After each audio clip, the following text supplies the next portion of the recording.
Assalamualaikum warahmatullahi wabarakatuh. Sampurasun. Kumaha kabarna murid-murid Bapak kelas 4? Sehat? Alhamdulillah ya. Jeung alhamdulillah ayeuna urang tos tiasa lebat ka sakola ya, sanajan lebat ka sakolana digilir ya. Kusabab masih uji coba lebat ka sakolana masih setengah ya, jadi ke sakolana can tiasa full ya seperti biasa. Nah, jeung diajar bahasa Sundana masih online. Oke. Ayeuna urang teraskeun materina ka bagian salajengna nyaeta bagian D ya. Bagian D nya ya. Di bagian D halaman 38 atau 39 ya. Nah, sataacana urang tos diajar sababaraha kawih ngeunaan cita-cita. Nah, ayeuna urang diajar nulis ya. Nulis di dieu di bagian D aya 3 materi. Aya 3 apa 2 nya? Oh, aya 2 ya. Aya 2 pembahasan ya, anu kahiji kecap barang, anu kadua nyaeta paribahasa. Nah, terus ayeuna nu urang ngabahas bagian kahiji heula nyaeta kecap barang. Nah, kecap barang di dia adalah kecap anu bisa nyicingan tempat atawa objek dina kalimah. Nah, contohna Arif keur maca buku. Nah, ya. Jadi Arif teh jejer jeung buku objek. Jadi jejer di dieu teh maksudna teh subjek. Kan biasa belajar SPOK ya, mun belajar di mata pelajaran Indonesia mah kan aya SPOK subjek, predikat jeung objek. Ya, berarti di dieu contohna Arif maca buku. Nah, Arif keur maca buku. Nah, ieu di pelarian kecap barangna ai Arif teh subjek atau jejer, ai buku objek ya. Nah, tuh ya. Nah, di dia dihandap aya 5 ya. 5 mangka 5 anu mangrupakeun kecap barang. Anu kahiji kecap barang si bisa nurutkeun kecap bilangan ya. Jadi kecap barang itu bisa menurutkan sesuai dengan kecap bilangan. 5 jalma, 2 imah, 100 tangkal jeung sajabana ya. Jadi 5 orang, 2 rumah, nah itu kan kecap barang menentukan bilangan. Berarti itu ada 2 buah rumah, ada 5 orang, ada 100 tangkal, ada 100 pohon ya. Nah, terus anu kedua bagian B nyata kecap barang bisa dituturkeun ku kecap gaganti diri. Nah, kecap barang tuturkeun ku kecap gaganti diri. Jadi kalimat barang yang menggantikan diri kita sendiri. Contohna buku kuring. Buku saya. Jadi ini berarti buku ini milik saya. Imah manehna, berarti rumah dia, berarti rumah itu punya dia. Nah, lancingan anjeunna, lancingan itu semacam baju ya. Nah, seragam pakaian ya, pakaian di kamu anjeun. Nah, terus anu katilu kecap barang nu piheulaan ku frasa nu kecap sifat. Nah, jadi kalimat yang didahului oleh kata nu. Awewe nu geulis. Jadi perempuan yang cantik. Imah nu alus. Jadi nu itu bisa diartikan yang ya. Imah nu alus, rumah yang bagus. Buku nu kandel, buku yang tebal. Baju nu bodas, baju yang putih. Ya, itu ya. Terus kecap nu bagian D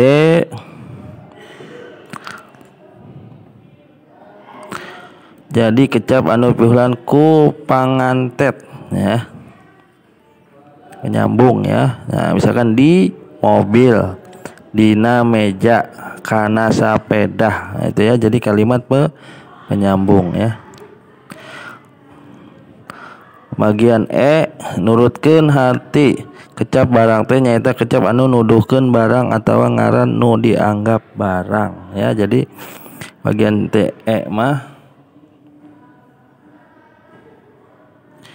kalimat yang menunduhkan atau menuduhkan barang atau nama yang dianggap ya, barang itu ya. Itu bagian kecap barang ya. Mudah-mudahan kalian paham ya.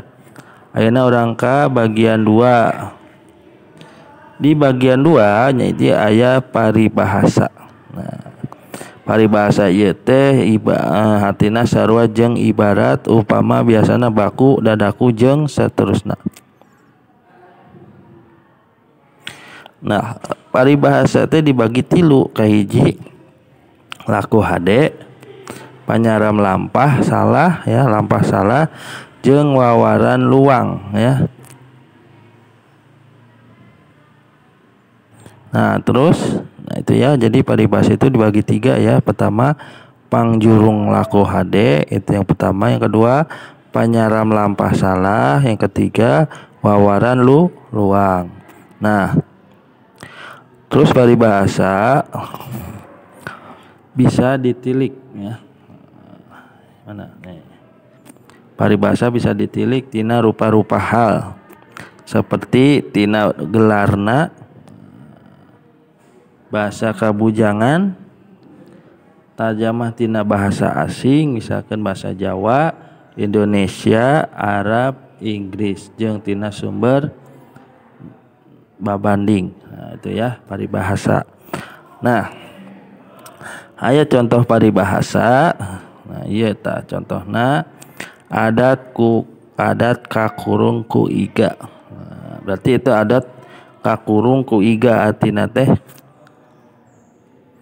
kalakuan goreng nu hese robahna ya. Jadi ada kelakuan jelek yang susah dirubah, jadi sebut aja adat kakurung ku iga ya. Jadi kalau ada teman yang kelakuannya jelek dan susah dirubahnya, sebut aja adat kakurung ku iga itu ya. Nah, terus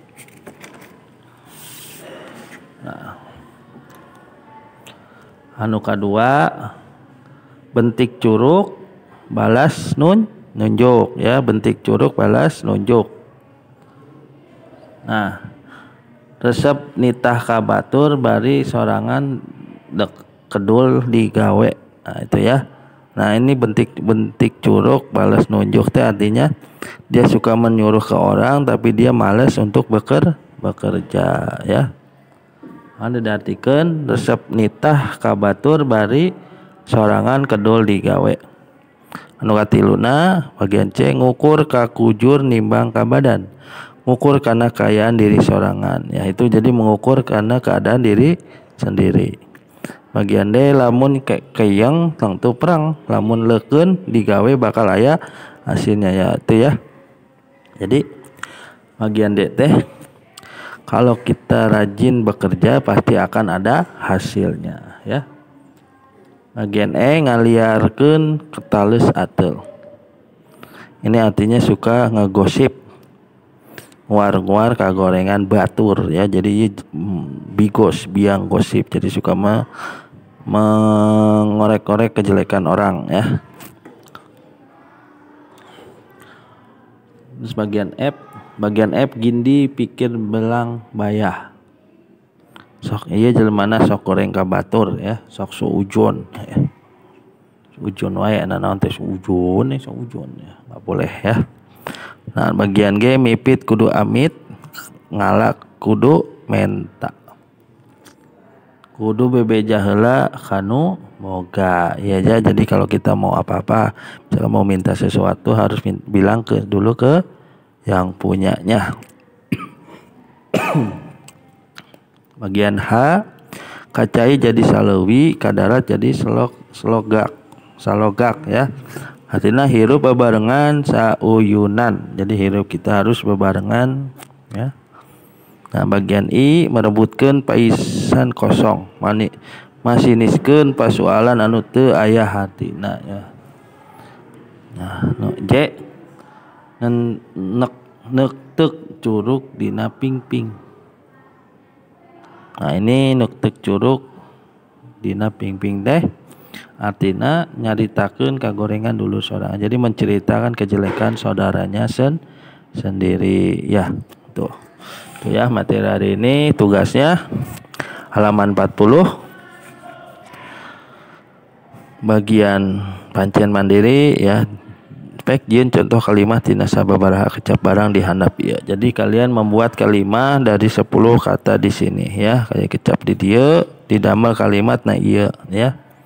Terus tugasna Bapak antosan dugi ka dinten Jumat ya. Jumat tabuh 10 wengi ya. Tugasnya Bapak tunggu sampai hari Jumat jam 10 malam ya. Nah, terus kalau misalkan nanti sudah hari Senin ya, boleh buku LKS-nya dibawa ke sekolah kalau mau dinilai langsung sama Bapak ya. Jadi buku LKS-nya ini ya boleh kalian bawa hari Senin untuk dinilai langsung di sekolah ya. Hatur nuhun. Assalamualaikum warahmatullahi wabarakatuh. Sampurasun.